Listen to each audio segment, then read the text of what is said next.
بسم الله الرحمن الرحيم. الحمد لله والصلاة والسلام على رسول الله صلى الله عليه وسلم. أما بعد، فأعوذ بالله من الشيطان الرجيم. بسم الله الرحمن الرحيم. هو الذي أرسل رسوله بالهدى ودين الحق ليظهره على الدين كله. وقال رسول الله صلى الله عليه وسلم: إن الله لا يرفع بهذا الكتاب أقواما ويضع بها آخرين. نہایت قابل احترام شہنشین پر تشریف فرما اور کرام، بیرون ملک سے تشریف لائے ہوئے مہمان اور بالاسات کے گرد و پیش سے آئے ہوئے نوجوان دوستوں اور محترم خواتین، آج کا دن آپ کے اس پورے خطے کے لیے، اس پورے علاقے کے لیے بہت برکت، سعادت کا دن ہے۔ آپ جانتے ہیں کہ ختم قرآن کی یہ محفل ہے اور کم و بیش 100 سے زائد طلبہ حفظ قرآن کی تکمیل کر رہے ہیں۔ یہ کوئی معمولی واقعہ اور کوئی عام سی بات نہیں ہے، بلکہ پوری دنیا میں جہاں اتنی دانشگاہیں، درسگاہیں، یونیورسٹیز اور انسٹیٹیوشنز موجود ہیں، ان تمام کی تاریخ اور ان تمام کو جمع کر لیا جائے تو یہ صرف اور صرف دینی مدارس کا امتیاز ہے کہ وہاں اللہ کی کتاب کو حفظ کرنے والے بچے پیدا ہوتے ہیں۔ آپ جانتے ہیں کہ ہمارے طلبہ اسکول کا سلیبس پڑھتے ہیں، انہوں نے 10ویں اور 12ویں کا ایگزام دیا اور لپیٹ کر ان کتابوں کو تاختانوں پر رکھ دیا یا اسے کوڑی کے دام بیچ کر کوئی چیز خرید لی گئی۔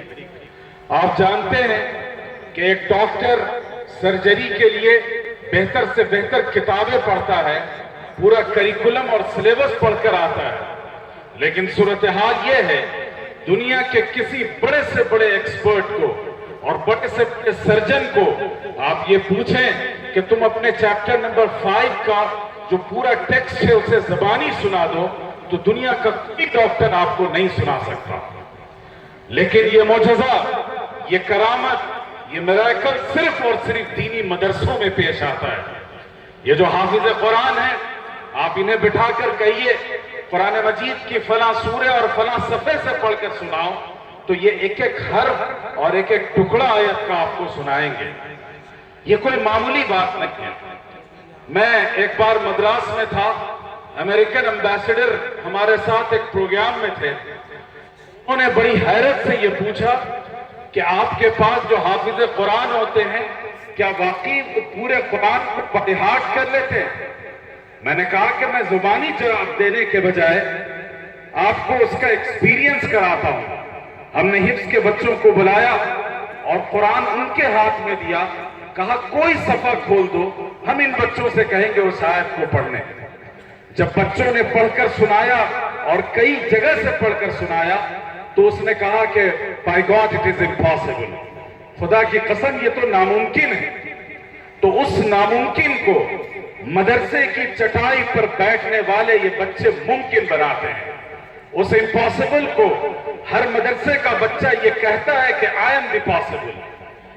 یہ ایک انتہائی عقلوں کو حیران کرنے والا کارنامہ ہے، اور بات صرف یورپ اور امریکہ کی نہیں ہے۔ ہمارے اس ملک میں ہمارے ہندو بھائی رہتے ہیں، ان کی اسکرپچرز ہیں، ان کی مذہبی کتابیں ہیں اور وہ اپنی کتابوں کو پڑھتے ہیں، لیکن آج پورے ہندوستان میں آپ کوئی ایک ایسا ہندو اسکرپچرز کا عالم نہیں بتا سکتے جس کو چاروں وید اور اس کا پورا ٹیکسٹ زبانی یاد ہے۔ یہ صرف اور صرف مسلمانوں کا اور اسلام کا یہ امتیاز ہے، اور میں کہہ دوں کہ یہ اصل میں قرآن مجید کا اعجاز ہے۔ اللہ تعالیٰ نے قرآن کے بارے میں کہا تھا وَلَقَدْ يَسَّرْنَا الْقُرْآنَ لِلذِّكْرِ، ہم نے قرآن مجید کو ذکر کے لیے آسان کیا۔ یہ اللہ کی طرف سے گارنٹی تھی، اللہ کی طرف سے ضمانت تھی کہ جو بچے اللہ کی اس کتاب کو اپنے سینے میں محفوظ کرنا چاہیں گے ان بچوں کے سینوں کو اور ان کے دماغ کو ہم کھول دیں گے۔ اور یہی وجہ ہے کہ دنیا کی کوئی کتاب اس طرح یاد نہیں کی جاتی، کسی کتاب کو اس طرح محفوظ نہیں کیا جا سکتا جس طرح اللہ کی اس کتاب کو محفوظ کیا جا سکتا ہے۔ اور میں یہ پیغام دینا چاہتا ہوں کہ مدرسوں کی چٹائی پر پڑھنے والے ان بچوں کو آپ حقیر نہ سمجھیں، کمتر نہ سمجھیں، یہ نہ سمجھا جائے کہ یہ بچے انٹلیکچوئل نہیں ہیں، یہ بچے ذہین اور تیز نہیں ہیں۔ ان کی میموری اور ان کی ذہانت اور ان کی حفظ کی جو کیپیسٹی اور صلاحیت ہے، اس کے سامنے دنیا کے ذہین ترین افراد ہیج ہیں۔ اس لیے مدرسے کی اس تعلیم کو، مدرسے کے اس نظام کو معمولی نہ سمجھا جائے، بلکہ پوری دنیا کی یونیورسٹیز، انسٹیٹیوشن اور درسگاہوں میں وہ کام نہیں ہو پاتا ہے جو ہمارے مدرسے کی چہار دیواری میں یہ بچے کارنامے انجام دیتے ہیں۔ دوسری بات، اللہ کی اس کتاب کے بارے میں ایک بات تمام مسلمان ذہن نشی کر لیں، یہاں خواتین ہیں، مرد حضرات ہیں، کہ دیکھیں یہ اللہ کی جو کتاب ہے یہ ایک زندہ کتاب ہے۔ زندہ کتاب کا مطلب ہوتا ہے کہ یہ آپ سے بات چیت کرتی ہے، آپ سے انٹریکشن کرتی ہے، آپ کے سوالات کا جواب دیتی ہے، آپ کے مسائل کو حل کرتی ہے۔ اور کیوں نہ کرے، اگر ایک کن سے یہ کائنات وجود میں لائی جا سکتی ہے اور ایک اللہ کے حکم سے یہ کائنات ختم کی جا سکتی ہے، تو اللہ ہی کے کتنے کہے ہوئے الفاظ اور بول اس کتاب میں موجود ہیں۔ اس کتاب کی طاقت، اس کی توانائی کا اگر اندازہ کرنا ہو تو اللہ تعالیٰ نے یہ نقشہ خود قرآن مجید میں کھینچ کر بتایا۔ اللہ فرماتے ہیں کہ لو انزلنا هذا القرآن على جبل لرأيته خاشعا متصدعا من خشية الله، اگر ہم نے اس کتاب کو پہاڑوں اور کوہساروں پر نازل کیا ہوتا تو اللہ کی خشیت کے مارے وہ ریزہ ریزہ ہو جاتا۔ یہ خشیت قرآن مجید سے اللہ کی آیا ہے، اللہ کے کلام سے اس کا ظہور ہوتا ہے۔ تو گویا اللہ کی یہ کتاب زندہ کتاب ہے، یہ انسانوں کا مقدر بنا سکتی ہے۔ جو لوگ اللہ کی اس کتاب کی قدردانی کرتے ہیں، اللہ تعالیٰ انہیں بلند مقام عطا کرتے ہیں، انہیں عزت دی جاتی ہے، ان کا مقدر دنیا اور آخرت میں بہتر کر دیا جاتا ہے۔ اور جو لوگ اللہ کی اس کتاب کو نظر انداز کرتے ہیں یا اللہ کی اس کتاب کی ناقدری کرتے ہیں، بے عزتی کرتے ہیں، تو اللہ کی یہ کتاب ان سے انتقام لیتی ہے اور ان کا حساب چکتا کرتی ہے۔ اور یہ بات میں نہیں کہتا، یہ آقا علیہ السلام نے خود کہی۔ اللہ کے رسول صلی اللہ علیہ وسلم نے فرمایا کہ ان اللہ لا يرفع بهذا الكتاب اقواما ويضع بها آخرين۔ اللہ تعالیٰ اس کتاب کے ذریعے سے کتنی ہی قوموں کو بلند مقام عطا کرتے ہیں، انہیں اقتدار عطا کرتے ہیں، انہیں طاقت و شوکت عطا کی جاتی ہے، ان کا نام پوری دنیا میں سکے رائج الوقت بن جاتا ہے۔ لیکن جو قوم اس سے انحراف کرتی ہے، اسے نظر انداز کرتی ہے، تو اللہ کے رسول صلی اللہ علیہ وسلم فرماتے ہیں کہ اسی کتاب کے ذریعے سے ان قوموں کو ذلیل اور رسوا اور خوار کیا جاتا ہے۔ گویا یہ اللہ کی زندہ کتاب ہے۔ میرے عزیز دوستوں، آپ دنیا کے کسی فیلڈ سے تعلق رکھتے ہوں، کسی پروفیشن سے ہوں، ایک بات کو اپنی زندگی میں ضروری بنا لیں کہ اللہ کی اس کتاب کو اپنے سینے سے لگا دیں۔ یہ کتاب آپ کو اتنی بلند پرواز عطا کرے گی جس کا آپ تصور نہیں کر سکتے۔ اور اگر خدا نخواستہ اس کتاب کے بارے میں غلط باتیں کہی گئی، غلط رویہ اختیار کیا گیا، تو یہ کتاب اس سے انتقام لے گی۔ آپ جانتے ہیں کہ چند سالوں پہلے کی بات ہے، لکھنؤ کا ایک شخص تھا، اس شخص نے قرآن کے شان میں گستاخی کی، مطالبہ کیا کہ قرآن کی آیتوں کو قرآن سے نکال دیا جائے۔ یہ دہشت گردی کی تعلیمات دیتی ہے، نعوذ باللہ۔ اللہ کی اس کتاب نے اس خبیث سے جو انتقام لیا، پوری دنیا نے دیکھا کہ ایک طرف وہ اپنے آپ کو سادات میں شمار کرتا تھا اور دوسری طرف اس نے دھرم پریورتن کر کے شرک و بت پرستی کی غلاظت کا وہ شکار ہوا۔ اور بات یہیں تک نہیں رکی، کبھی وہ گوبر اسنان کرتا ہے اور کبھی گائے موتر پیتا ہے۔ اتنا اللہ تعالیٰ نے اس کو ذلیل اور رسوا کیا، اور مسلمان سماج میں اور ہندو سماج میں بھی وہ اچھوت بن کر رہ گیا۔ یہ انتقام ہے اللہ کی کتاب کا۔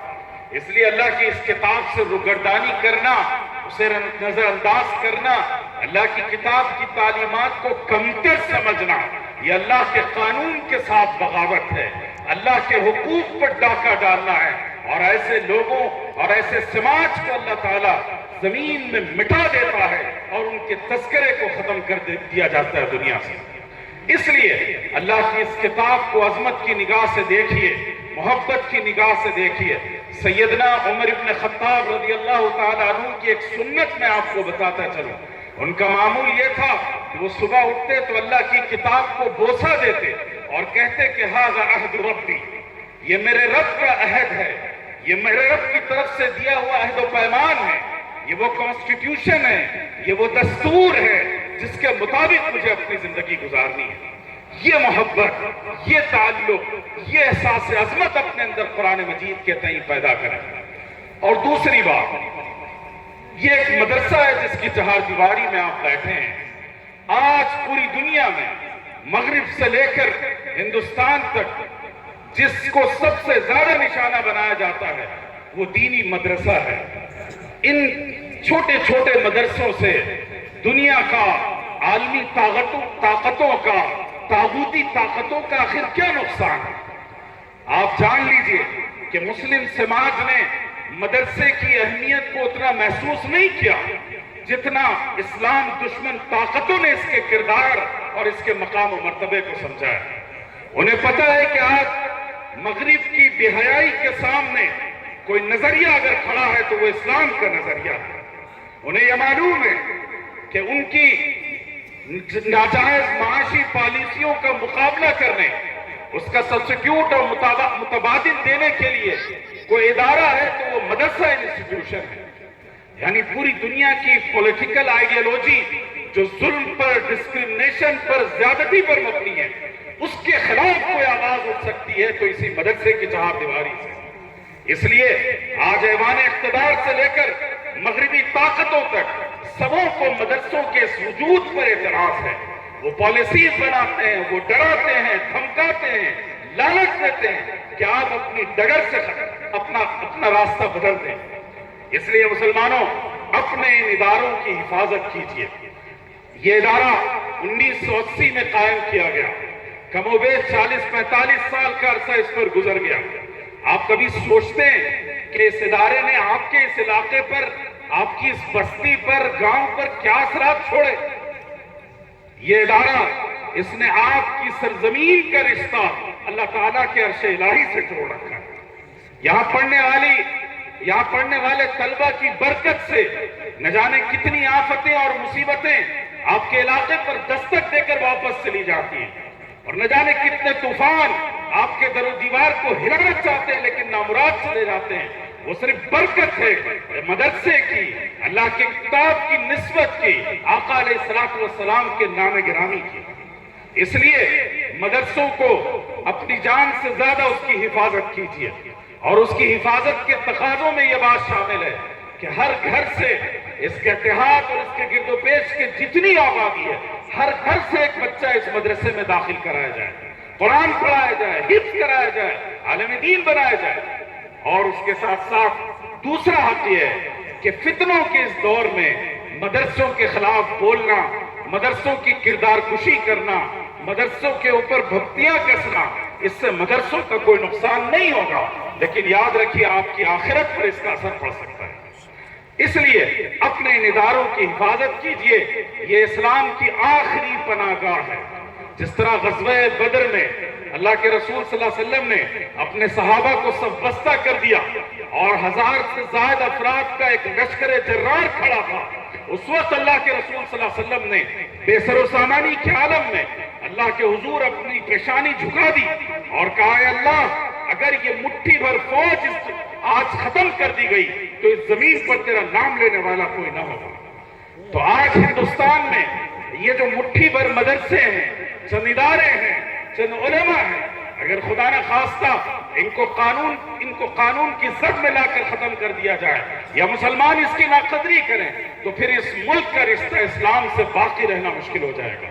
اس ملک کا رشتہ، آپ کی آنے والی نسلوں کا رشتہ آقا جناب محمد رسول اللہ صلی اللہ علیہ وسلم کے ساتھ وابستہ رہنا اس کا مشکل ہوگا. اس لیے مدرسے کی قدردانی اس لیے کیجیے کہ یہ آپ کی نسلوں کے ایمان کی حفاظت کریں گے.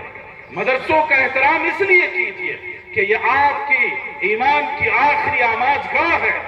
اگر خدا نہ خواستہ یہ سرمایہ اور یہ اثاثہ ہمارے ہاتھوں سے چھوٹ گیا تو گویا ہماری نسلوں کا رشتہ ایمان سے اور توحید سے ختم ہو جائے گا. اس لیے مدرسوں کی حفاظت کیجیے. آخری بات، جو علماء یہاں موجود ہیں اور مختلف علاقوں سے آئے ہوئے ذمہ دار حضرات موجود ہیں، میں آپ سے ایک بات کہنا چاہتا ہوں. دیکھیے، آج پورے ملک میں نصاب کے ذریعے، کریکولم کے ذریعے، اسکول اور کالج کے ذریعے آپ کے بچوں کے دلوں میں شرک اور کفر کی شراب ڈالی جا رہی ہے. ان کے ایمان پر ڈاکہ ڈالا جا رہا ہے. ان کے دل میں آقا علیہ السلام کی شخصیت کے خلاف غلط شبہات پیدا کیے جا رہے ہیں. یہ اس ملک کی تاریخ کا سب سے سنگین وقت ہے. اگر آپ چاہتے ہیں کہ اس کے خلاف کوئی تحریک اٹھائے، آپ اس کے خلاف سینہ سپر ہونا چاہتے ہیں اور آقا علیہ السلام کا سپاہی بن کر، لشکر جرار بن کر کفر اور شرک کے خلاف اپنی آواز بلند کرنا چاہتے ہیں، تو اس کے لیے ایک اقدام آپ کو کرنا پڑے گا. اور وہ اقدام یہ ہے کہ پوری بستی کا جائزہ لیجئے اور ہر گھر میں یا ہر مسجد میں، ہر گلی اور کوچے میں مکاتب کے نیٹ ورک بنا دیں. یہ جو مکاتب کا نیٹ ورک ہے، یہی آپ کی ایمان کی حفاظت کر پائے گا، آپ کا رشتہ آقا علیہ السلام سے جوڑے رکھے گا. اس کو بہت ہی احساس ذمہ داری کے ساتھ انجام دینا ہے. یہ کوئی جذباتی باتیں نہیں ہیں، بلکہ آج یہ آخری فیصلہ لے کر آپ کو اٹھنا پڑے گا کہ آپ اگر اپنا مستقبل تابناک اور روشن چاہتے ہیں تو آپ مکاتب کا پورا جال بچھا دیجئے اپنے علاقے میں. جو مدرسے ہیں وہ اپنی تحت، اپنی نگرانی میں ہر گاؤں اور محلے میں جا کر مکتب قائم کریں. یہ کھانا پینا سے زیادہ بڑا فرض ہے ہمارا. نماز اور فرائض کی ادائیگی کے بعد یہ سب سے بڑا فریضہ ہے کہ ہم مکاتب کے نظام کو پورے علاقے میں جاری کر دیں، تاکہ بچوں کو سیرت پڑھائی جا سکے، توحید اور عقیدہ سکھایا جا سکے، بنیادی اسلامی احکام سکھائے جا سکے، اور وہ بچے اسکول جائیں یا کہیں بھی جائیں وہ اپنی اسلامی شناخت اور اپنی آئیڈینٹی کے ساتھ جائیں. آج آپ کے اس اجلاس میں آل انڈیا مسلم پرسنل بورڈ کے صدر حضرت مولانا خالد سیف اللہ رحمانی تشریف رکھتے ہیں. مسلم پرسنل بورڈ کا سب سے بنیادی کام ہے اسلامی قانون کی اس ملک میں حفاظت کرنا، قانون شریعت کی حفاظت کرنا. لیکن میں آپ کو یہ بتا دوں کہ قانون شریعت کی حفاظت کے لیے آپ کو پارلیمنٹ کے گھیراؤ کرنے کی ضرورت نہیں ہے، کسی ریلی کی ضرورت نہیں ہے، کسی احتجاجی مظاہرے کی ضرورت نہیں ہے. اسی سرزمین اور اسی خطے کے ایک بڑے عالم تھے حضرت مولانا قاضی مجاہد الاسلام قاسمی رحمۃ اللہ علیہ. وہ گاؤں کے لوگوں کو مثال دے کر کہا کرتے تھے کہ کھیت کے جن راستوں سے تم گزرتے ہو، اگر وہاں سے چلنا پھرنا چھوڑ دو گے تو وہاں پر گھاس اور جنگل اگائے گا اور پھر اس راستے کا نام و نشان مٹ جائے گا. اس سے پیغام یہ ملتا ہے کہ اگر اللہ کے قانون پر آپ اپنی پسند سے، اپنے ڈیسیزن سے، اپنی چوائس سے اگر قائم رہیں گے تو دنیا کا کوئی قانون، دنیا کی کوئی پارلیمنٹ آپ کو اپنی شریعت سے محفوظ نہیں کر سکتی. لیکن اگر آپ نے شریعت کی ان راہداریوں پر چلنا چھوڑ دیا، ان راستوں سے گزرنا چھوڑ دیا اور آپ نے غیر اسلامی رسوم و رواج اور طور طریقے کو اپنا لیا، تو یاد رکھیے گا اس کے اسلامی شریعت کو ختم کرنے کے لیے نہ کسی سیاسی طاقت کی ضرورت ہوگی، نہ کسی ایوان اقتدار کی ضرورت ہوگی. آپ کے اپنے ہاتھوں سے قانون شریعت کا گلا گھونٹ دیا جائے. اس لیے نکاح، طلاق، وراثت، خلا اور یہ جتنے فیملی اور خاندان کے مسائل ہیں، ان مسائل میں ہر گھر کا ذمہ دار یہ فیصلہ کرے، یہ عہد کرے، مسجد میں جا کر اللہ کے سامنے یہ وعدہ کرے کہ اللہ میں آپ کے قانون کو گلے لگاتا ہوں اور مجھے کسی دوسرے قانون کی ضرورت نہیں ہے. یہ فیصلہ اس ملک کا مقدر بدل سکتا ہے، اس ملک کی تاریخ بدل سکتا ہے. لیکن اگر ہم نے اپنے خوشی اور مختلف قانونی مسائل میں قانون شریعت کو چھوڑ کر دوسری گلیاروں پر گھومنے اور بھٹکنے کی کوشش کی تو پھر یاد رکھیے گا کہ مجرم آپ ہوں گے اور آپ کے ذریعے سے اس ملک میں قانون شریعت پر عرصہ حیات کم ہوگا۔ میرے محترم بزرگوں، یہ 4 باتیں ہم نے آپ سے کہی۔ قرآن مجید پڑھنے پڑھانے والوں کو کمتر مت سمجھیے، یہ دنیا کے سب سے زیادہ ذہین ترین افراد ہیں۔ ان کا مقابلہ اے آئی اور میموری ٹیکنک اور سائنس کے جتنے آلات ہیں وہ بھی ان کا مقابلہ نہیں کر سکتے۔ دوسری بات، مدارس کی حفاظت کیجئے، یہ آپ کی امانت ہے، آپ کا ورثہ ہے اور آپ کے ایمان کی ضمانت یہ دیتے ہیں۔ اور تیسری بات جو میں نے آپ سے گزارش کی ہے وہ یہ ہے کہ مکاتب کے نظام کو عام کر دیجئے، ہر گھر پر یہ فرض کر دیا جائے کہ وہ مکتب میں ضرور اپنے بچے بچیوں کو بھیجے گا۔ اور آخری بات جو ہم نے آپ سے کہی، قانون شریعت پر خود عمل کیجئے، دنیا کی کوئی طاقت آپ کے راستے میں رکاوٹ بن کر کھڑی نہیں ہو سکتی۔ ھذا صلی اللہ علیہ سیدنا محمد وبارک وسلم، الحمدللہ رب العالمین۔